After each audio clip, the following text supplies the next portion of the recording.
vim aqui contar diretamente como se fosse realmente uma reunião de trabalho, né? O Café com a Leite amanhã vai ser com a Cris Pacini, a gente vai falar sobre portunhol, mas como eu ia contar sobre os meus projetos e eu ia ter muita coisa para contar, então resolvi contar aqui rapidinho e também como que o portunhol influencia diretamente no meu trabalho, né? Principalmente até hoje. Agora que eu estou trabalhando com marketing digital e direto com brasileiros, eu vi que tem muito brasileiro trabalhando com marketing digital aqui. O setor da publicidade também, né? Das agências também tem bastante brasileiros. Enfim, mas o setor que eu trabalhava, né? O terceiro setor de ONGs e depois de hospitais, realmente durante 14 anos eu nunca trabalhei com nenhum brasileiro, né? Eu acho que, inclusive, trabalhei com o Bruno no Unicef e só é o único brasileiro que eu trabalhei durante esses 14 anos. E principalmente quando eu me relacionava com clientes, com os hospitais, com os médicos e tal, tinha realmente tinham alguns estrangeiros, mas brasileiros eu não lembro de ter cruzado com nenhum brasileiro durante todos esses anos. Eu lembro, português, sim, alguns portugueses e tal, mas brasileiros, nada. Então, eu nunca, como eu estava contando, eu nunca pude me dar o luxo de falar portunhol no meu trabalho, né? E no começo, obviamente, que eu falava, óbvio, porque eu não sabia falar espanhol. E realmente você vai aprendendo com a prática. Mas o principal... Oi, Júnior. Oi, gente, tá entrando. Acho que só agora. Eu tô aqui falando faz mó tempão. Só agora o pessoal tá começando a entrar. Não sei se... Bom, depois dá pra assistir também. Mas eu tava contando que durante todos esses anos, né, que eu trabalhei aqui em Madrid, 14 anos, eu nunca trabalhei diretamente com brasileiros. Só com o Bruno mesmo, no Unicef. E que ele é do mesmo departamento que eu, mas nem com clientes, nem com médicos, hospitais. Sim que tinha estrangeiros, mas brasileiros especificamente, não lembro. Inclusive, se tem alguém que eu tô esquecendo, desculpa, mas realmente eu não lembro, sabe, dessa... Então eu não podia me dar o luxo de falar portunhol, eu tinha que realmente falar espanhol. E quanto mais parecido com os espanhóis, melhor. Lógico que é difícil e é uma trajetória longa. O som do C, que aqui eles falam C, eu demorei anos para conseguir falar, né? Mas é uma coisa que eu sabia que era importante. Porque, e usar as expressões, né, que eles usam, tentar realmente falar como eles, sem ter vergonha e sem esquecer que eu era brasileira, ou seja, óbvio que eu tenho sotaque e todo mundo reconhece, sabe que eu sou estrangeira. Eu falo oi, todo mundo já sabe que eu sou estrangeira, né? E geralmente a primeira pergunta sempre era de onde você é e tal, e tem que realmente levar pelo lado positivo. E eu contava que eu sou brasileira, sempre tive boa recepção enquanto a isso. E o que eu tava falando, eu sempre ia com meu caderninho na mão. Meu caderninho, eu tenho vários caderninhos desde que eu cheguei. E eu guardo todos, porque toda informação importante no meu trabalho realmente tava nos caderninhos. Então, e eu queria contar como eu tô aqui do lado do Hospital Gregório Maranhão, é um dos principais hospitais que eu já trabalhei, um dos que eu tive mais projetos durante esses últimos 7 anos que eu trabalhei com projetos de humanização hospitalar. E eu queria contar um pouco dos projetos, né, principalmente para vocês terem ideia do quanto era importante eu estar integrada na cultura espanhola. E além de saber a língua, né, eu tinha que realmente entender como eles vivem, como funciona o sistema de saúde aqui, quais são as necessidades, né? Eu tinha que pensar um pouco mais além para desenvolver os projetos que eles precisavam, né? Então, o primeiro projeto, quer dizer, não lembro a ordem, eu anotei aqui os 4 principais, tiveram outros menores, exposições, alguns que não saíram, que também eu gostava muito, mas enfim, eu anotei aqui os principais para contar, isso claro, eu sempre anoto no caderninho, o que for anoto no caderninho, e para contar para vocês mais ou menos o contexto desses projetos, entenderem que, e puderem entender que além da língua, o quanto é importante entender o contexto, né? E saber falar a mesma língua em todos os sentidos, né? E o mundo dos hospitais, quando eu comecei, eu não sabia absolutamente nada. Do mundo das ONGs, sim, né? No Brasil eu já trabalhava na publicidade do setor de ONGs, já conhecia. Aqui na Espanha também, no começo, então o universo ONGs eu controlava bem. Universo hospitais, nada, zero. A minha vantagem é que quando eu comecei a trabalhar com hospitais, eu sim já falava espanhol. Então, como eu disse, eu identificava as palavras, né, que eu não conhecia, as necessidades e tal, e ia anotando tudo. Então, e depois, né, eu parava para ver tudo que eu tinha anotado, falava, nossa, isso eu não tenho ideia do que eles estão pedindo. Ia procurar e saía, né, saía no Google o que era e eu ia pesquisando, enfim, e daí saía tudo. O primeiro projeto que eu fiz grande nesse hospital foi o Farmaventura, que foi inclusive que eu mandei por e-mail, não sei quem recebeu aqui, quem leu, mas é um dos meus projetos preferidos, que coincidentemente saiu no meu aniversário, por isso que eu contei. E era da demanda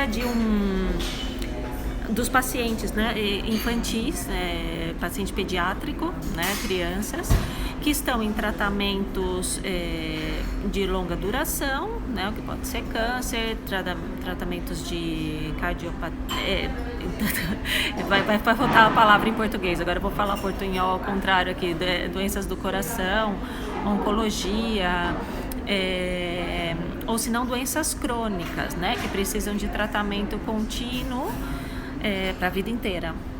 Então, o hospital tem um serviço de farmácia que oferece, né, o tratamento para essas crianças. E o que acontecia?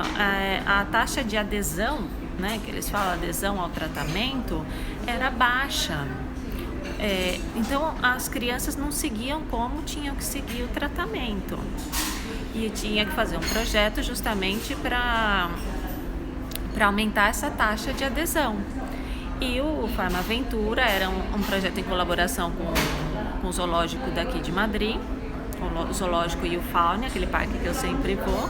E para cada dia de tratamento, a criança recebia um quebra-cabeça magnético e colocava, né, cada dia recebia uma pecinha dentro de um tubo de bambu, recebia uma pecinha para cada dia de tratamento, colocava na geladeira e formava o quebra-cabeça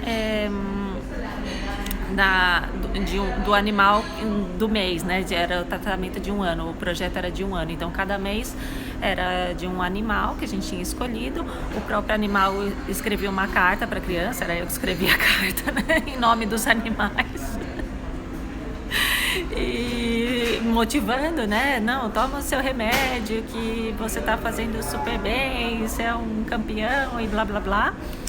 E quando completava o quebra-cabeça na geladeira, levava para o próximo mês para receber o próximo tratamento, né? E depois de um ano de tratamento, a família inteira recebia entradas para ir para o zoológico de Madrid. Então, realmente foi um projeto super bacana, funcionou muito bem, subiu a taxa de adesão 25%, foi assim espetacular em todos os sentidos, né? Então foi um projeto bem interessante. E nesse caso, imagina que além da língua, né, eu tinha que realmente entender o contexto da Espanha. Porque imagina a situação, eu estava trabalhando com um hospital público, com crianças doentes que recebem um tratamento grátis para doenças graves ou crônicas e simplesmente não cumprem o tratamento, né? E famílias que, por algum motivo X que eu nunca vou conseguir entender, não dava o tratamento para as crianças. Então tinha que melhorar isso e esse era o grande objetivo desse projeto e foi assim que funcionou. Funciona até hoje e realmente é um dos meus projetos favoritos. O segundo projeto que eu trabalhei aqui foi da Unidade del Sueño. Também aqui dentro do hospital, isso daí já era para adultos e crianças, esse era um grande desafio. Tem aqui dentro do hospital o que eles chamam unidade do sono, né? Não sei como seria em português, porque isso eu nunca tinha ouvido nem falar nisso, quanto mais eu fiquei conhecendo tudo aqui. Então é uma especialidade médica para distúrbios do sono, né? E o que acontece? Era uma consulta, era um quarto dividido em duas camas, né? Como se fossem 2 quartos, que as pessoas iam para lá dormir, né? Para fazer exames, para ver distúrbios do sono e tal. E era muito velho, muito feio e tal. E a médica, né? Que era a responsável pelo projeto, é super referência aqui na Espanha, é a médica mais especializada nesse assunto e tal. Então não coincidia, sabe, toda a especialidade, tudo o que era esse serviço hospitalário com a aparência da consulta, né, do quarto da consulta. E então o projeto consistia em deixar um ambiente amável para as pessoas que iam lá. E qual era o grande desafio? Era o mesmo quarto para adultos e para crianças. E é super diferente, né? Também a enfermeira, eu passei dias lá com ela para entender como funcionava. A enfermeira tinha que tranquilizar, né, as crianças e para fazer elas dormirem, né? Imagina o grande desafio. Então eu tinha que pensar em alguma coisa, né, que relaxasse as crianças, para elas dormissem. Tinha que colocar um monte de eletrodo, como chama em português, né, para criança dormir. E esse era o projeto, né? Então, nesse caso, a gente simplesmente transformou esse quarto como se fosse um quarto de hotel. A gente foi diretamente falar com o Corte Inglês, né, aqui que é uma loja também de referência da Espanha, para eles decorarem. Então fizemos reforma no hospital. Nossa, foi caótico, trocamos cortina, sabe, fizemos lavado de cara, né, lavado de cara, eu não lembro se é em português ou espanhol, gente, desculpa. Eu acho que é espanhol. Chama lavado de cara quando, enfim, dá aquela aparência, né? Então, pintamos, trocamos cortina, deixamos realmente mais como se fosse um hotel, né? E colocamos alguns elementos de decoração para as crianças, né, que pudessem ser um pouco neutros também. Colocamos uma biblioteca, né, com livros. Recebemos doação de livros também, verdade. Fui atrás de uma editora e eles deram um monte de livro para esse projeto e tal. E para relaxar as crianças, a gente também entrou em contato com uma fábrica de brinquedos aqui, que é super conhecido, que seria a boneca clássica daqui, né? Que todas as crianças têm. Chama Nenuco. Nenuco não, desculpa, era a Nancy, que é tipo uma boneca, Nancy. E então a gente tinha a Nancy, né, na consulta, com um monte de adesivo, enquanto a enfermeira colocava, né, os eletrodos nas crianças, a criança colocava na boneca, né? Então isso consistia o projeto. E ficou bem bacana, foi super sucesso também funciona até hoje. Então, mais uma vez, imagina, além de eu falar espanhol, eu realmente tive que entender o contexto, né? E eu não sou obrigada, ninguém é obrigado a saber de tudo, né? Então, o que eu fazia simplesmente, eu ia no hospital várias vezes e ficava lá horas com a enfermeira para ver todo o processo, para entender como funcionava a cultura, né? Nesse caso, como funciona, né? Tanto a parte da enfermeira quanto a parte dos pacientes. Porque é tudo realmente diferente, né? Então, mais do que a língua, é isso, mais uma vez entender o contexto. O outro projeto que eu fiz, deixa eu anotar, foi da sala de ressonância magnética e TAC do hospital. Também, olha só o problema, né? Que a gente pensa nesse tipo de problema e que para o Brasil seria o sonho ter esse tipo de problema, né? Então, nesse caso também infantil, né? Pediátrico, pacientes pediátricos que tinham que fazer esses exames, né, tanto de TAC como de ressonância magnética.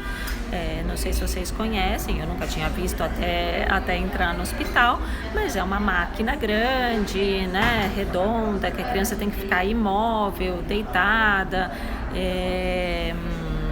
para entrar dentro da máquina e tal.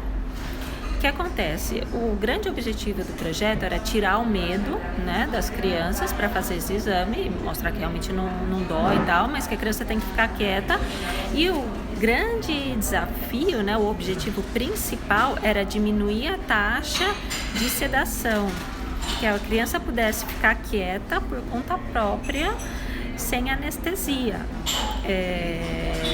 Então, nossa, a gente transformou, né, a sala, fizemos em colaboração também com uma faculdade de desenho daqui e tal, né, como chama, de ilustração.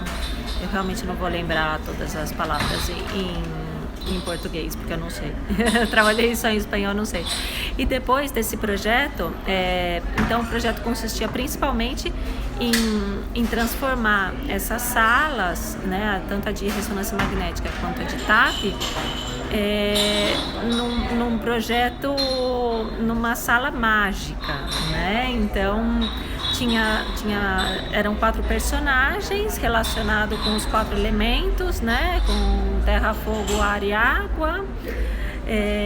Então a criança escolhia um personagem, né? E o personagem contava através de um desenho, de uma animação. Nesse caso a gente também teve em colaboração com uma rede de televisão daqui, né? Com a A3 Media, que eles fizeram toda essa animação e contando o que ia acontecer com a criança, né?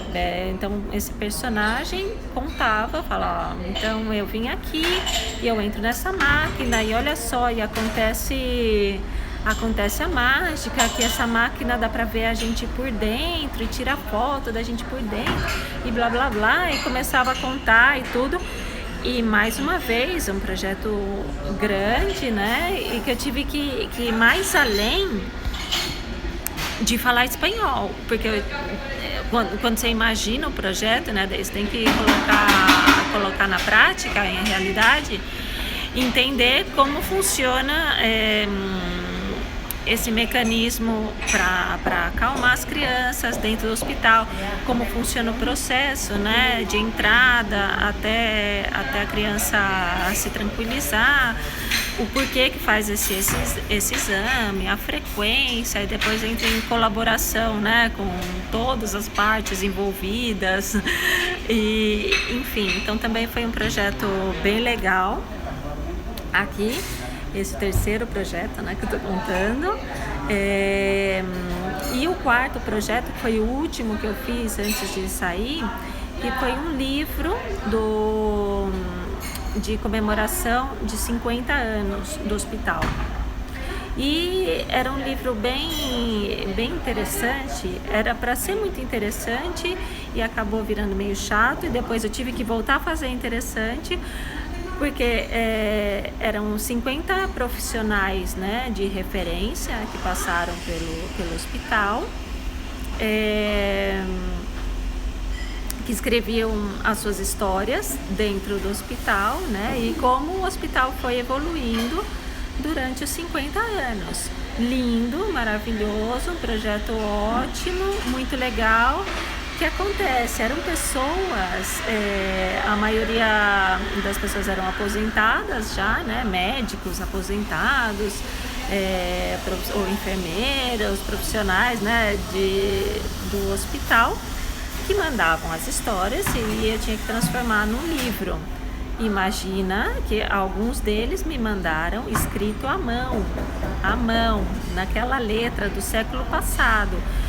Então, além de eu saber espanhol, eu tinha que decifrar a letra, entender, porque muitas vezes o tipo da escrita era antiga, né? De uma época que eu não vivia aqui na Espanha, que se falava também de outra maneira, né? A língua também vai evoluindo com o passar do tempo. E realmente foi super difícil pegar todos os documentos, ou senão alguns escreviam em Word, sim, mas entre que tinha que corrigir, adaptar para uma linguagem que todo mundo entendesse. Realmente foi um trabalho bem difícil de fazer, que envolveu muito essa questão do idioma, porque eu tive que transformar, né, essa informação crua numa história atrativa, e sem perder a essência, né? Porque a própria pessoa tinha escrito, então eu tinha que reescrever, mandar para a pessoa analisar, ver se realmente estava de acordo, né? Com aquela época, era a pessoa que ia assinar, não era eu. Então, com tudo isso, esses foram os 4 projetos que eu fiz aqui nesse hospital. Queria só contar o quanto é importante em determinados setores.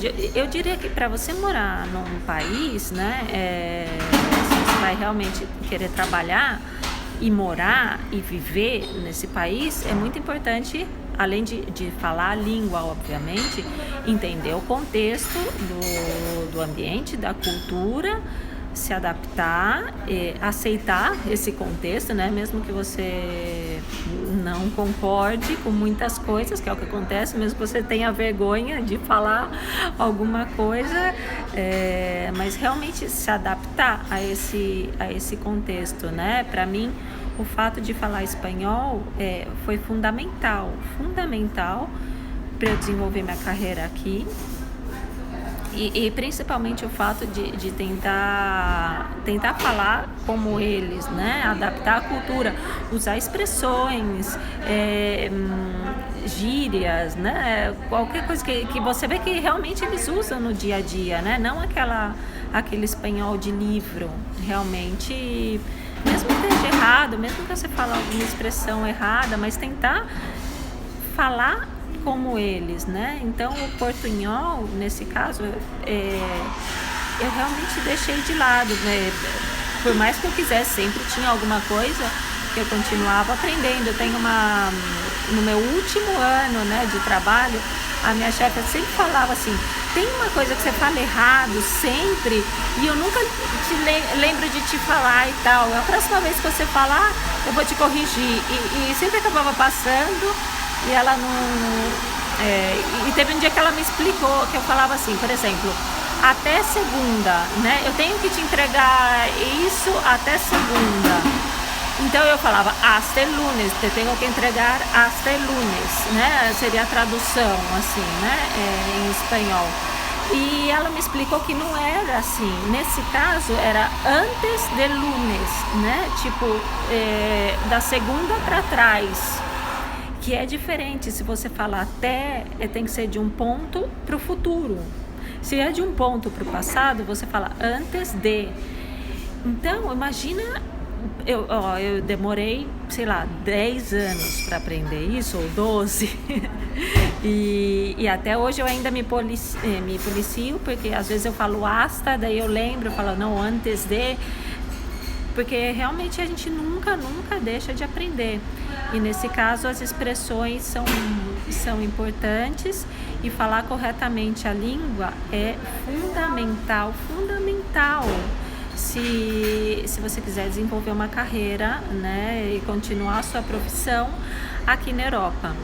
E falando nisso, agora eu vou voltar a trabalhar. Eu tenho, como eu disse, eu tenho um café com o Davi, que é a pessoa que eu trabalhava aqui no hospital daqui a pouco, então eu vim trabalhar aqui do lado. E é isso, e fica a dica: espanhol, portunhol não, espanhol sim, portunhol não. E amanhã tem outra live com a Cris Passino e a gente vai falar disso, sobre como dizer adeus ao portunhol. Então tá, até mais, gente. Ai, desculpa, nem falei. Se alguém tem alguma pergunta, algum comentário, que grossa, venho, falo, vou embora e conta a minha vida, conta a minha história e não falo nada. Se alguém tiver alguma pergunta, algum comentário, quiser contar alguma coisa, aqui estou. Sim, vou saludar todo mundo aqui. Aqui, ó, saludar, saludar, saludar, saludar, saludar. Saludar, saludar, saludar. Ó, tô saludando todo mundo. Tô saludando é muito portunhol. Exemplos de portunhol, é isso. Saludei todo mundo. Bom, gente, então é isso. Eu vou trabalhar um pouquinho e vou contando coisas aqui do portunhol e de hoje de hospitais. Vou ver se eu consigo marcar com o Davi um dia de realmente mostrar como funciona um hospital por dentro, que é super, super interessante. Pelo menos pra mim foi, né?